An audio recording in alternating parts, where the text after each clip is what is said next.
CEO cantik bernama Rina terkejut saat mobil mewahnya mogok di tengah jalan dan seorang pria miskin bernama Bagas datang membantunya tanpa meminta uang sedikit pun. Ketika Rina menawarkan imbalan, Bagas justru hanya berkata, "Bu, saya tidak butuh uang, saya cuma minta sepiring nasi." Rina pun penasaran dan diam-diam mengikuti Bagas sampai ke rumahnya, tetapi apa yang dilihatnya di sana membuat hati Rina bergetar. Mengapa pria yang bahkan tidak mampu membeli makanan untuk dirinya sendiri justru rela menolak uang demi membawa sepiring nasi pulang? Halo penonton setia Salsala. Jangan lupa subscribe channel Sal saya, like videonya, dan tulis di kolom komentar dari mana sih asal kalian. Dukung terus supaya channel Salsa makin bersemangat berbagi cerita yang menarik. Jangan di-skip ya. Tonton sampai selesai, karena satu keputusan di akhir cerita ini bikin kalian penasaran. Jangan lupa untuk kritik dan sarannya agar Salsa dapat memberikan cerita yang terbaik untuk kalian. Siang itu, jalanan sedang sangat ramai. Mobil dan motor bergerak cepat di antara gedung-gedung perkantoran. Di tengah keramaian tersebut, seorang pria berjalan sendirian sambil membawa tas kecil yang sudah kusam. Namanya Bagas. Usianya 28 tahun. Bajunya sederhana, celananya sudah pudar, dan sandal yang dipakainya bahkan terlihat hampir putus. Sejak pagi, Bagas belum mendapatkan pekerjaan. Lebih buruk lagi, perutnya sudah terasa sangat lapar. Namun Bagas tidak ingin meminta uang kepada orang lain. Ia terus berjalan sambil berharap menemukan pekerjaan harian. Apa saja akan ia lakukan selama mendapatkan upah yang cukup untuk membeli makanan dan obat ibunya. Ibu pasti belum makan, gumam Bagas. Ia mempercepat langkah. Tidak jauh dari tempatnya berjalan, tiba-tiba terdengar suara klakson panjang. Beberapa kendaraan berhenti karena sebuah mobil mewah berwarna hitam terparkir di tengah sisi jalan. Bagas menoleh. Seorang wanita cantik dengan pakaian kantor berdiri di samping mobil tersebut. Wajahnya terlihat kesal sekaligus panik. Wanita itu bernama Rina. Rina adalah CEO muda yang memiliki perusahaan besar. Hari itu ia sedang menuju pertemuan penting dengan beberapa investor. Namun mobilnya tiba-tiba mogok. Kenapa sekarang? Keluh Rina sambil melihat jam tangannya. Ia sudah menghubungi mekanik langganan. Sayangnya, mekanik tersebut baru bisa datang sekitar 1 jam lagi. Rina menghela napas panjang. Jika terlambat, pertemuan penting itu bisa gagal. Saat itulah Bagas mendekat. "Permisi, Bu." Rina menoleh dan melihat pria dengan pakaian lusuh berdiri di dekatnya. "Ada apa?" "Kalau boleh, saya lihat mobilnya." Rina langsung ragu. "Kamu mekanik?" "Dulu saya bekerja sebagai teknisi." Rina memperhatikan Bagas dari atas sampai bawah.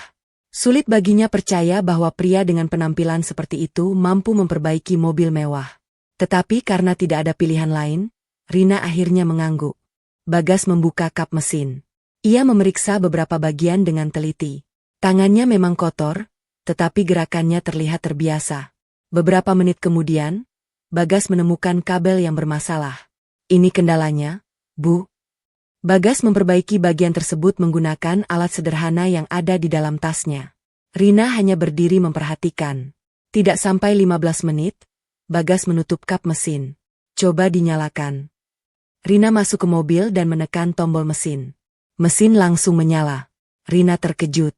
"Kamu benar-benar bisa memperbaikinya?" Bagas hanya tersenyum. Untung kerusakannya tidak parah. Rina merasa lega. Ia mengambil dompet dari dalam tas. "Berapa?" Bagas menggeleng. "Tidak perlu, Bu." Rina semakin heran. "Kamu sudah membantu saya. Ambil saja." Bagas kembali menggeleng. "Saya tidak mau uang." "Kalau begitu, kamu mau apa?" Bagas terdiam. Wajahnya terlihat ragu. Ia sebenarnya malu mengatakannya. Namun rasa lapar membuatnya memberanikan diri. "Kalau ibu tidak keberatan?" Rina menunggu. "Saya cuma minta sepiring nasi." Rina membeku. "Sepiring nasi?" Bagas mengangguk. "Saya belum makan sejak pagi." Rina menatap pria itu beberapa detik. Ia tidak menyangka setelah memperbaiki mobil mahal miliknya, Bagas hanya meminta makanan. Akhirnya Rina mengajaknya ke sebuah restoran.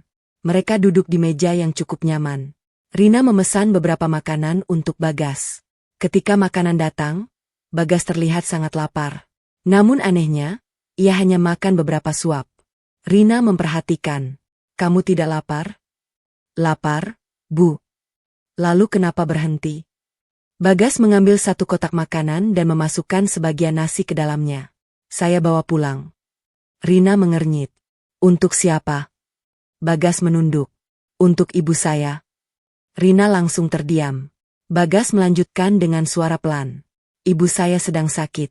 Sejak pagi beliau belum makan.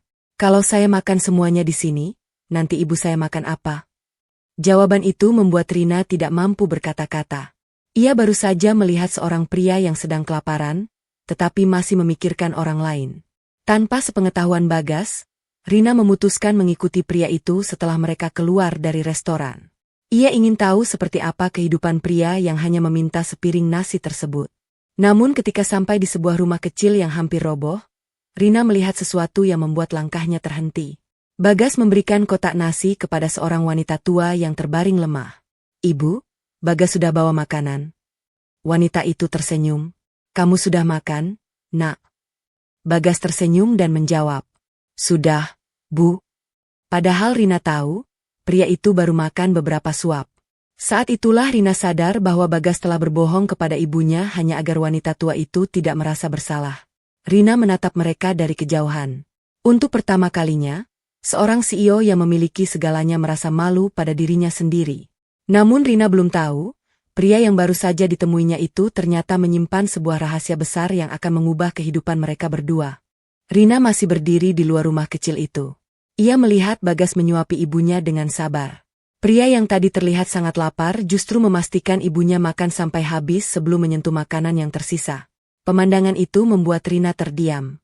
Selama ini, Rina terbiasa bertemu dengan orang-orang yang sibuk mengejar keuntungan. Banyak orang datang kepadanya dengan berbagai alasan. Ada yang meminta uang, pekerjaan, bahkan bantuan untuk mendapatkan proyek. Namun Bagas berbeda. Ia memperbaiki mobil Rina tanpa meminta bayaran. Ketika diberi uang, ia hanya meminta makanan. Bahkan makanan yang diberikan kepadanya pun sebagian dibawa pulang untuk ibunya. Rina akhirnya mengetuk pintu. Bagas langsung terkejut. Bu Rina? Iya. Bagas berdiri dan terlihat bingung. Kenapa ibu ada di sini? Rina tersenyum kecil. Saya hanya ingin memastikan ibumu baik-baik saja. Ibu Bagas mencoba duduk. Siapa, Nak? Ini Bu Rina, Bu. Tadi mobilnya saya bantu perbaiki. Wanita tua itu tersenyum. Terima kasih sudah membantu anak saya. Rina menggeleng. Seharusnya saya yang berterima kasih kepada Bagas. Bagas tampak semakin canggung. Rina kemudian memperhatikan keadaan rumah tersebut. Atapnya terlihat bocor. Beberapa bagian dinding sudah mengelupas. Di sudut ruangan terdapat obat-obatan yang hampir habis. Rina mengerti mengapa Bagas begitu berusaha mendapatkan pekerjaan. Ia bukan hanya mencari uang untuk dirinya sendiri. Ia sedang berjuang mempertahankan kehidupan ibunya. Sebelum pulang, Rina berkata kepada Bagas, "Besok datanglah ke kantor saya." Bagas mengerutkan kening. Untuk apa, Bu? Saya ingin menawarkan pekerjaan. Bagas langsung menggeleng. Kalau karena kasihan, saya tidak mau. Rina terdiam sebentar. Saya tidak menawarkan pekerjaan karena kasihan. Rina menatapnya serius. Saya menawarkan karena saya melihat kemampuanmu. Bagas masih ragu. Dulu kamu bilang pernah menjadi teknisi. Saya membutuhkan orang seperti kamu di perusahaan. Bagas menunduk. Ia sudah berbulan-bulan mencari pekerjaan, tetapi selalu ditolak karena tidak memiliki ijazah yang cukup tinggi. Akhirnya ia mengangguk. Baik, Bu, saya akan datang. Keesokan paginya, Bagas datang ke perusahaan Rina. Gedung itu sangat besar. Puluhan karyawan berjalan keluar masuk melalui lobi. Bagas merasa sedikit gugup. Ia hanya memakai kemeja sederhana yang sudah lama dimilikinya.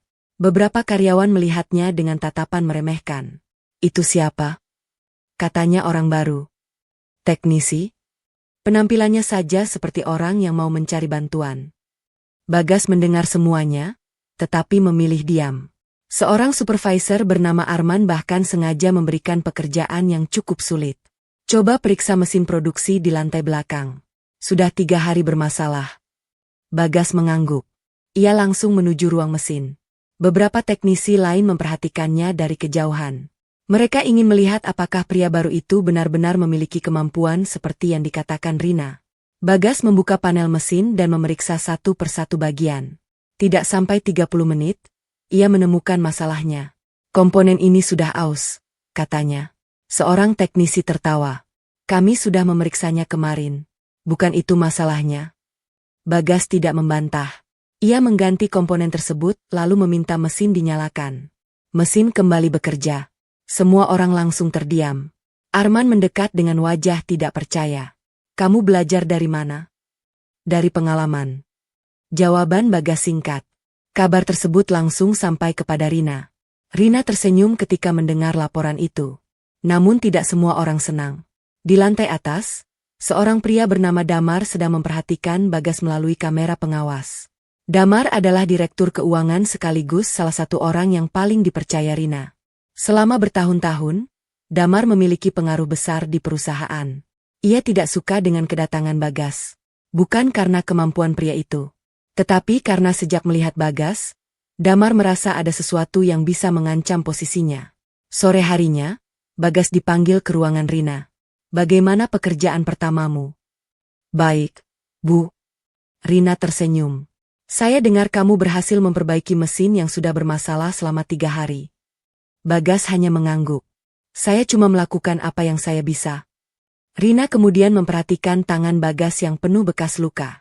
Kamu sudah lama bekerja sebagai teknisi? Sejak ayah saya meninggal. Rina terdiam. Ayahmu meninggal kapan? Bagas menatap lantai. Sudah lama? Ia tidak menjelaskan lebih jauh. Rina merasa ada sesuatu yang disembunyikan pria itu. Namun ia tidak ingin memaksanya bercerita. Saat Bagas keluar dari ruangan, Rina kembali memeriksa beberapa laporan perusahaan. Tiba-tiba ia menemukan angka yang terasa janggal. Ada kerugian besar pada bagian produksi selama beberapa bulan terakhir. Rina mengerutkan dahi. Ia memanggil Damar. Kenapa kerugian produksi meningkat sebanyak ini? Damar terlihat tenang. Masalah mesin, Bu, sudah saya tangani. Rina mengangguk, tetapi hatinya masih merasa tidak nyaman. Di tempat lain, Bagas kembali ke ruang mesin untuk mengambil barang yang tertinggal. Saat memeriksa salah satu panel, ia menemukan bekas kerusakan yang aneh. Bagian tersebut tidak mungkin rusak dengan sendirinya. Bagas menyentuh komponen itu lalu berkata pelan. Ini sengaja dirusak. Ia belum tahu siapa pelakunya. Tetapi sejak saat itu, Bagas mulai menyadari bahwa perusahaan Rina menyimpan masalah yang jauh lebih besar daripada sekadar kerusakan mesin. Dan tanpa disadari, langkah pertamanya sebagai karyawan baru telah membuat dirinya berada di tengah bahaya. Bagas masih berdiri di ruang mesin sambil memperhatikan komponen yang rusak. Ia tahu ada sesuatu yang tidak beres. Kerusakan itu terlalu rapi untuk disebut sebagai kecelakaan. Seseorang sengaja membuat mesin berhenti bekerja. Bagas mengambil ponselnya dan memotret bagian tersebut. Ia berniat menunjukkan temuannya kepada Rina. Namun sebelum sempat keluar dari ruangan, seorang supervisor datang. Bagas. Bagas menoleh. Ada apa, Pak? Ikut saya ke ruangan rapat. Nada suaranya terdengar serius. Bagas mengikuti. Sesampainya di sana, ia melihat beberapa teknisi dan Damar sudah menunggu. Damar berdiri dengan wajah tegas. Bagas, kamu orang terakhir yang berada di ruang mesin tadi malam. Bagas mengernyit. Saya memang masuk ke sana, tetapi hanya untuk memeriksa kerusakan. Damar meletakkan sebuah dokumen di meja. Kerusakan mesin terjadi setelah kamu memeriksanya. Bagas terdiam. Saya tidak merusaknya. Damar menatapnya tajam. Kami menemukan rekaman kamera yang menunjukkan kamu berada di ruangan itu. Bagas langsung memahami situasinya. Seseorang sedang berusaha menjadikannya kambing hitam. Saya masuk karena menemukan komponen yang sengaja dirusak. Mana buktinya? Bagas mengambil ponselnya dan menunjukkan foto yang ia ambil. Namun Damar justru tertawa kecil. Foto itu tidak membuktikan bahwa kamu tidak merusaknya. Bagas mengepalkan tangan. Beberapa teknisi mulai berbisik. Baru bekerja sudah membuat masalah. Jangan-jangan dia memang sengaja. Bagas menahan emosi. Ia tahu jika melawan dengan marah, keadaan akan semakin buruk. Kalau saya yang merusak, seharusnya saya bisa menunjukkan bagaimana kerusakan itu terjadi. Damar menjawab cepat. Kamu terlalu pintar bicara. Suasana semakin tegang. Tidak lama kemudian, Rina masuk. Ada apa? Semua orang langsung diam. Damar berdiri. Bu Rina, kami menemukan bukti bahwa Bagas kemungkinan terlibat dalam kerusakan mesin. Rina menatap Bagas. Kamu merusaknya? Tidak, Bu. Rina melihat wajah Bagas. Ia tidak melihat ketakutan seorang pelaku. Ia justru melihat seseorang yang sedang berusaha mempertahankan kebenaran. Bagas, ceritakan semuanya. Bagas menjelaskan apa yang ia temukan. Rina kemudian meminta rekaman kamera. Mereka memeriksanya bersama. Dalam rekaman terlihat Bagas masuk ke ruang mesin. Tetapi ada sesuatu yang aneh. Beberapa menit sebelum Bagas masuk, seorang pria lain terlihat berjalan menuju ruang tersebut. Wajahnya tidak terlihat jelas karena menggunakan topi dan masker. Rina langsung meminta rekaman dari kamera lain. Sayangnya, rekaman tersebut ternyata sudah dihapus. Rina menoleh kepada Damar.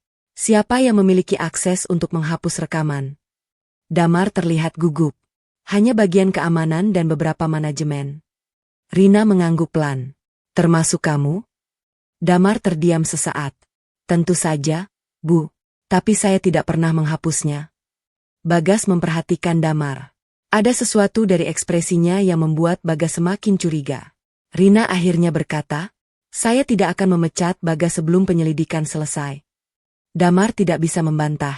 Bagas mengucapkan terima kasih lalu keluar dari ruangan. Namun masalah belum selesai. Sore itu, saat Bagas hendak pulang, ia melihat sebuah mobil hitam berhenti tidak jauh dari rumahnya. Seorang pria turun dan memperhatikannya. Bagas mencoba mendekat. Pria itu langsung masuk kembali ke mobil dan pergi. Bagas merasa ada yang tidak beres. Ia mempercepat langkah menuju rumah. Begitu sampai, ia melihat pintu rumah terbuka. Ibu. Bagas langsung berlari masuk. Ibunya tidak ada di ruang depan. Jantung Bagas berdegup kencang. Ibu. Akhirnya ia menemukan ibunya sedang duduk di kamar. Wanita tua itu terlihat ketakutan. Bagas. Kenapa, Bu? Tadi ada orang datang. Bagas langsung tegang. Siapa? Ibu tidak tahu. Dia mencari kamu. Bagas mengepalkan tangan. Apa yang dia katakan? Ia bilang kamu harus berhenti mencampuri urusan perusahaan.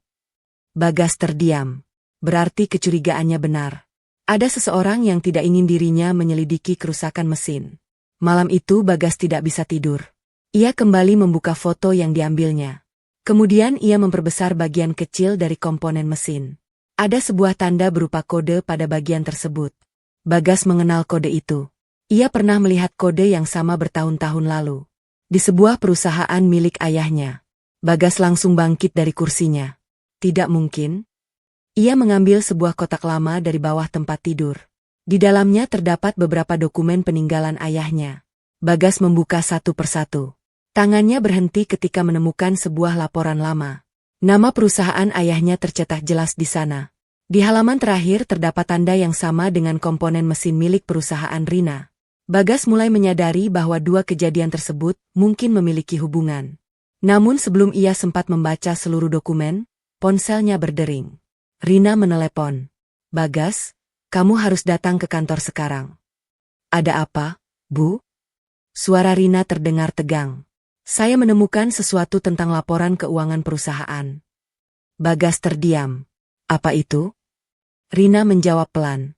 Ada uang perusahaan yang mengalir ke sebuah perusahaan lain secara diam-diam. Dan nama perusahaan itu berkaitan dengan masa lalu keluargamu. Bagas langsung terdiam.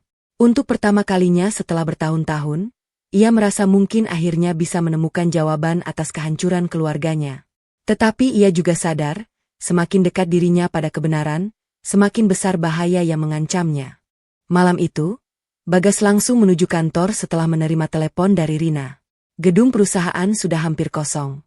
Hanya beberapa lampu yang masih menyala di lantai atas. Ketika Bagas masuk ke ruangan Rina, wanita itu sudah menunggu dengan beberapa dokumen di atas meja. Bagas, duduklah. Bagas duduk dan langsung melihat laporan yang diberikan Rina.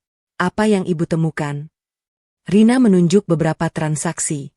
Selama hampir 1 tahun, perusahaan ini mengirim uang dalam jumlah besar ke perusahaan bernama Surya Mandiri. Bagas membaca nama tersebut. Wajahnya langsung berubah. Itu perusahaan yang dulu bekerja sama dengan ayah saya. Rina mengangguk. Dan ada sesuatu yang lebih aneh. Rina mengeluarkan sebuah dokumen lama. Perusahaan ini ternyata menerima keuntungan besar setelah perusahaan ayahmu bangkrut. Bagas mengepalkan tangan. Selama bertahun-tahun, ia percaya ayahnya memang gagal mengelola bisnis. Namun sekarang muncul kemungkinan bahwa semua itu hanyalah kebohongan. Berarti ayah saya tidak bersalah. Kita belum bisa memastikan. Tapi saya yakin ada sesuatu yang disembunyikan. Bagas menatap dokumen tersebut. Ia teringat masa kecilnya. Dulu, ayahnya sering mengatakan bahwa suatu hari kebenaran akan terbuka. Namun sebelum hari itu datang, ayahnya meninggal. Bagas tidak pernah melupakan kalimat tersebut. Bu Rina, saya ingin mencari tahu semuanya. Rina mengangguk. Saya akan membantu. Sejak malam itu, mereka mulai menyelidiki secara diam-diam. Mereka memeriksa laporan keuangan lama, data transaksi, serta dokumen perusahaan. Bagas menemukan sebuah nama yang terus muncul. Damar. Semua transaksi besar ternyata harus melewati persetujuan Damar. Bagas langsung curiga. Tetapi Rina masih sulit percaya. Damar sudah bekerja bersamanya selama bertahun-tahun. Dia orang yang saya percaya, kata Rina. Bagas menjawab tenang. Saya mengerti. Tapi kita harus mengikuti bukti. Rina terdiam. Ia tahu Bagas benar. Keesokan harinya, mereka sengaja memberikan informasi palsu kepada beberapa orang di perusahaan. Informasi itu hanya diketahui oleh Rina dan Bagas. Mereka ingin melihat siapa yang akan membocorkannya. Tidak sampai beberapa jam, informasi tersebut ternyata sudah sampai kepada pihak luar. Rina langsung terkejut. Berarti ada orang yang membocorkan informasi. Bagas mengangguk. Dan mereka tahu hanya sedikit orang yang bisa melakukannya. Sementara itu, Damar mulai panik. Ia menyadari Rina dan Bagas semakin dekat dengan rahasianya. Malam harinya, Damar menemui seseorang di tempat parkir bawah tanah. Bagas sudah menemukan terlalu banyak, katanya. Seorang pria di depannya menjawab. Kalau begitu, buat dia berhenti. Damar terlihat ragu. Jangan sampai terjadi sesuatu yang membuat polisi turun tangan. Pria itu tersenyum dingin. Kalau dia tetap mencari tahu, masalah akan lebih besar. Percakapan itu tidak diketahui siapapun. Namun Bagas ternyata mulai merasakan ada yang mengikutinya. Saat pulang kerja, sebuah mobil hitam terus berada di belakangnya. Bagas sengaja berbelok ke jalan kecil. Mobil itu tetap mengikuti. Bagas kemudian berhenti mendadak. Mobil tersebut langsung melaju pergi. Bagas mencatat nomor kendaraannya. Ia segera menghubungi Rina. Bu, sepertinya ada orang yang mengikuti saya. Rina langsung khawatir. Jangan pulang sendirian. Saya kirim orang untuk menjemputmu. Saya baik-baik saja. Bagas, ini bukan lagi masalah perusahaan. Mereka sudah mulai mengincarmu. Bagas akhirnya menurut. Namun malam itu, sesuatu yang lebih buruk terjadi. Ketika Bagas sampai di rumah, ia melihat pintunya terbuka. Ia langsung berlari masuk. Ibu? Tidak ada jawaban. Jantungnya berdegup kencang. Ibu? Akhirnya terdengar suara dari kamar. Bagas? Bagas langsung masuk. Ibunya duduk di tempat tidur dengan wajah pucat. Kenapa, Bu? Tadi ada orang datang. Bagas membeku. Siapa? Ibu tidak tahu. Dia mencari dokumen milik ayahmu. Bagas langsung mengambil kotak lama tempat ia menyimpan dokumen keluarganya. Kotak itu sudah terbuka. Beberapa berkas berserakan. Tetapi ada satu dokumen yang hilang. Dokumen yang paling penting. Bagas langsung sadar. Seseorang telah mengetahui bahwa dirinya sedang menyelidiki masa lalu. Tidak lama kemudian, Rina datang. Ia terkejut melihat keadaan rumah tersebut. Bagas, kita harus berhati-hati. Bagas menunjukkan dokumen yang tersisa. Ada satu berkas yang hilang. Apa isinya? Bagas menarik napas. Catatan transaksi terakhir perusahaan ayah saya sebelum bangkrut. Rina terdiam. Kalau mereka mengambilnya, berarti mereka takut isi dokumen itu terbongkar. Bagas mengangguk. Kemudian ia teringat sesuatu. Ada satu orang yang mungkin tahu. Siapa? Pengacara lama ayah saya. Rina langsung bertanya. Dia masih hidup? Bagas mengangguk. Terakhir saya dengar, dia tinggal di kota sebelah. Rina berdiri. Kalau begitu kita temui dia besok. Namun sebelum mereka pergi, ponsel Rina berdering. Sebuah pesan masuk dari nomor tidak dikenal. Hanya ada satu kalimat. Berhenti mencari masa lalu Bagas jika kalian tidak ingin kehilangan lebih banyak. Rina menatap layar dengan wajah tegang. Bagas membaca pesan tersebut. Bukannya takut, ia justru berdiri dan berkata, kalau mereka sudah mulai mengancam, berarti kita sudah semakin dekat dengan kebenaran. Rina menatap Bagas. Untuk pertama kalinya, ia melihat keberanian yang berbeda di mata pria itu. Namun mereka belum tahu bahwa orang yang paling mereka percaya di perusahaan justru sedang menyiapkan langkah terakhir untuk menghancurkan mereka. Pagi itu, Rina dan Bagas berangkat lebih awal. Mereka tidak ingin mengambil risiko setelah menerima ancaman malam sebelumnya. Sebelum menemui pengacara lama ayah Bagas, Rina meminta seorang sopir mengantar mereka. Perjalanan berlangsung dalam suasana tegang. Bagas terus memikirkan dokumen yang hilang dari rumahnya. Apapun yang ada di dalam dokumen itu pasti sangat penting, kata Rina. Bagas mengangguk. Kalau tidak penting, mereka tidak akan repot-repot mengambilnya. Setelah menempuh perjalanan cukup jauh, mereka tiba di sebuah rumah sederhana. Seorang pria tua membuka pintu. Bagas langsung mengenalinya. Pak Harun? Pria itu terkejut. Bagas? Mereka saling menatap beberapa saat. Pak Harun adalah pengacara yang dulu menangani urusan bisnis ayah Bagas. Setelah perusahaan ayah Bagas bangkrut, pria itu menghilang tanpa kabar. Kenapa kamu datang ke sini? Tanyanya. Saya ingin tahu kebenaran tentang ayah saya. Wajah Pak Harun langsung berubah. Ia mempersilakan mereka masuk.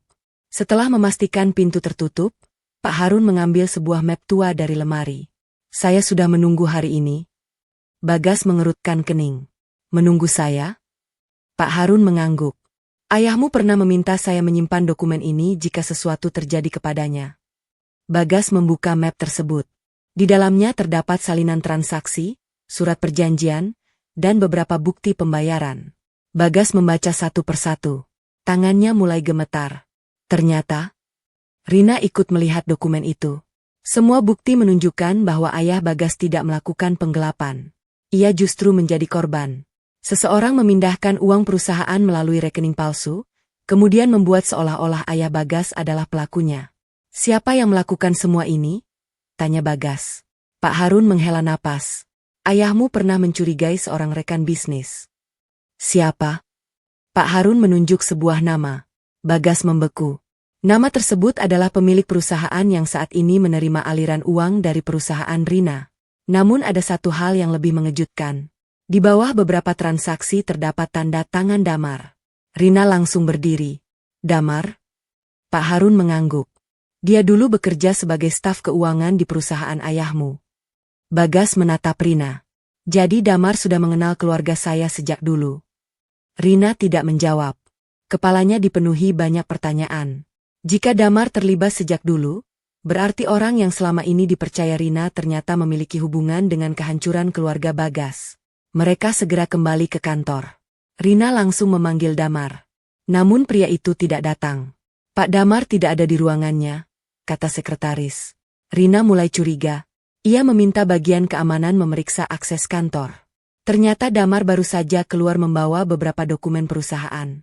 Bagas langsung berkata, dia tahu kita sudah menemukan bukti. Rina segera menghubungi polisi.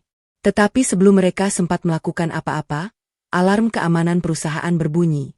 Semua orang panik. Salah satu ruangan penyimpanan dokumen terbakar. Rina dan Bagas langsung berlari ke sana. Api sudah membesar. Dokumen, teriak Rina. Mereka tahu ada seseorang yang berusaha menghancurkan bukti. Bagas masuk bersama petugas keamanan dan berhasil menyelamatkan beberapa kotak dokumen. Namun ia melihat seseorang berlari keluar melalui pintu belakang. Bagas mengejarnya. Pria itu berusaha melarikan diri menuju parkiran. Bagas berhasil mengejarnya sampai ke ujung gedung. Pria tersebut ternyata Damar. Berhenti, teriak Bagas. Damar menoleh. Ia terlihat panik. Kamu tidak mengerti apa yang sedang kamu hadapi. Saya sudah tahu semuanya. Damar tertawa kecil. Kamu pikir semua ini terjadi karena saya? Bagas terdiam. Damar melanjutkan, ayahmu bukan satu-satunya korban. Bagas langsung mendekat. Apa maksudmu? Damar menggeleng. Orang yang memerintah saya jauh lebih besar daripada yang kamu bayangkan. Sebelum Bagas sempat bertanya lagi, polisi datang dan menangkap Damar. Rina kemudian menemukan bukti tambahan dari dokumen yang berhasil diselamatkan. Ternyata Damar memang bekerja sama dengan pengusaha yang dahulu menghancurkan bisnis ayah Bagas. Tujuannya sama, menguasai perusahaan melalui cara kotor. Namun kali ini mereka gagal. Damar akhirnya mengakui semua perbuatannya. Ia juga mengungkapkan bahwa ayah Bagas memang dijebak. Bagas berdiri diam mendengar pengakuan tersebut. Selama bertahun-tahun ia hidup dengan keyakinan bahwa ayahnya telah gagal. Kini ia tahu kebenarannya. Ayahnya tidak pernah mencuri uang perusahaan. Ia hanya menjadi korban pengkhianatan. Bagas menundukkan kepala. Air matanya jatuh. Rina berdiri di sampingnya. Ia tidak mengatakan apa-apa. Rina hanya menggenggam tangan Bagas. Beberapa saat kemudian Bagas berkata, "Selama ini saya cuma ingin tahu apakah ayah saya benar-benar bersalah." Rina menjawab pelan, "Sekarang kamu sudah tahu jawabannya." Bagas mengangguk. Namun ternyata masalah belum berakhir. Dari bukti yang ditemukan, masih ada satu nama yang belum tersentuh. Orang yang diduga menjadi dalang utama semuanya masih bebas. Dan orang itu ternyata sedang menyiapkan langkah terakhir untuk mengambil alih perusahaan Rina. Bagas menatap Rina. "Kita belum selesai." Rina mengangguk. "Kali ini kita hadapi bersama." Mereka tidak tahu bahwa permainan sebenarnya baru saja dimulai. Pagi itu, suasana di perusahaan Rina berubah tegang. Setelah Damar ditangkap, semua orang mengira masalah sudah selesai. Namun Bagas dan Rina tahu masih ada satu orang yang belum tersentuh.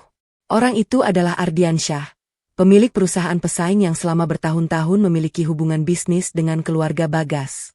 Dialah yang diduga menjadi dalang di balik kehancuran perusahaan ayah Bagas. Kini targetnya adalah perusahaan Rina. Rina tidak ingin menunggu.